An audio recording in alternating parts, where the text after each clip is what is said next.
Ilang beses ko nang inattempt na mag-glow up for the last 6 months. Pero laging failed kasi tinatamad ako. But you know me, I don't give up. I'm documenting this for accountability. This is Operation Drastic Glow Up this summer, where I force myself to do hard things para sa ikauunlad ng buhay ko. First part, syempre, assessing kung nasan na ako sa current state ng aking journey. Hindi naman ako sobrang pangit. Hindi rin naman ako sobrang taba. Pero stress na ako sa buhay.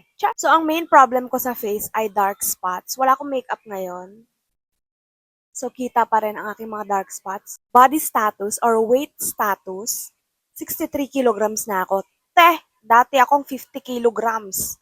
Ang bigat ko na. Hindi to sobrang bigat sa iba, pero sa akin kasi, nabibigatan na ako sa sarili ko kapag naglalakad ako. So, what are the problems? Una, sobrang hilig ko sa sweets and sa fast food.